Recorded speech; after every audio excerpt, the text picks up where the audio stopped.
Blade runner Oscar Pistorius, released on bail last week for the murder of his girlfriend, is now maintaining a low profile, taking refuge in his uncle's home in an affluent suburb of Pretoria, South Africa.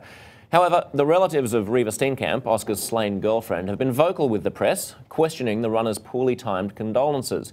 Quote, "It doesn't matter how much money he has and how good his legal team is. He will have to live with his conscience if he allows his legal team to lie for him," Barry Steenkamp, Reva's father, told the South African paper Bild. In my case, I want to know everything.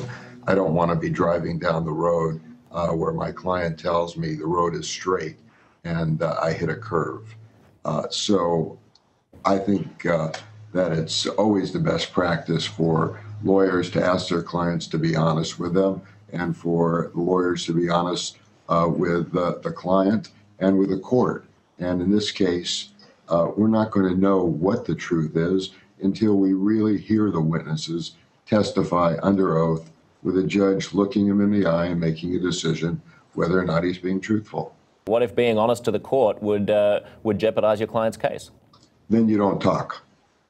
I mean, you just don't put on perjured testimony. That's something that is not ethical under any standard and in any court of law and anywhere in the world. Do you have any sense of how this case is unfolding?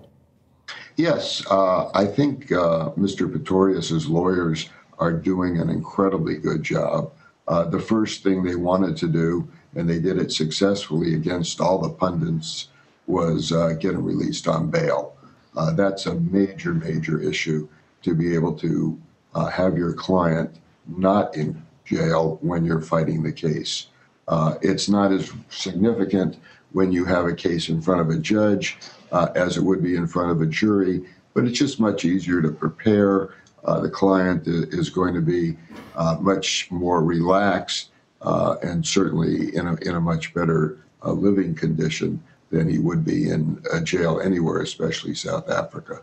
This morning, there was a bit of confusion.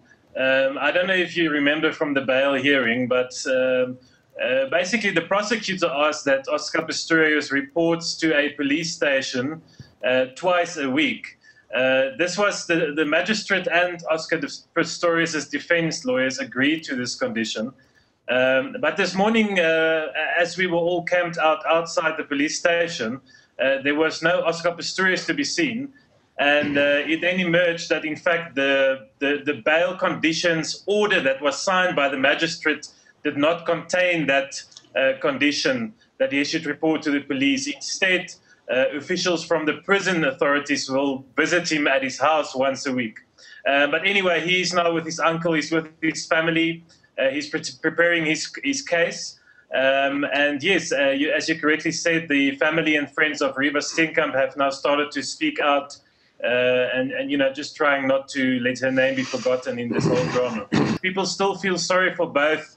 But what I do sense is that people struggle to accept his version that he gave to court, that he didn't first look for his girlfriend before shooting at a noise in his house. People struggle to make sense of that. Even in a country with the kind of prevalence of violence as South Africa, people find it a bit far-fetched that he would shoot in the dark, so to speak. So people are obviously also very sad still for Reva Steenkamp. We now know that her family has hired a private investigator to keep an eye on the investigation.